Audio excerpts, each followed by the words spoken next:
Here we've got ULEFONE Power 3S, and let me show you how to add a fingerprint on the following device.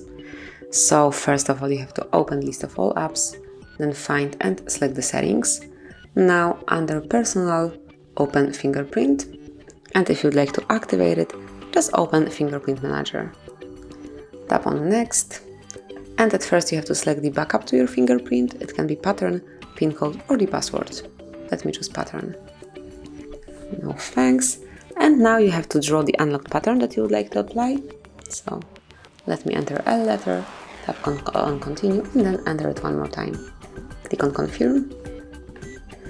And decide if you would like to see all notification content once your device is locked, if you would like to hide sensitive notification content, or you want to see it at all, and I will hide sensitive notification content.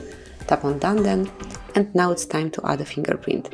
So the sensor is located on the back cover of your screen. Smoothly tap on next, turn the device around.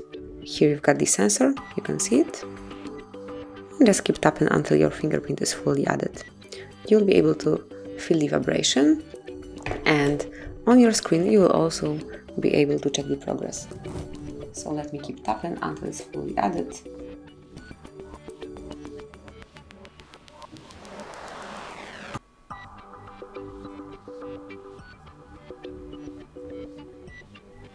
And here it is. Click on done then, and as you can see, from now on you will be able to unlock your device with this fingerprint only. Let me switch it off, and I will just tap on the fingerprint sensor. Now you can also use this backup pattern, so if you would like to borrow somebody your phone, he or she will be able to unlock it with this pattern. And that would be all. Thanks for watching. Please subscribe our channel and leave the thumbs up.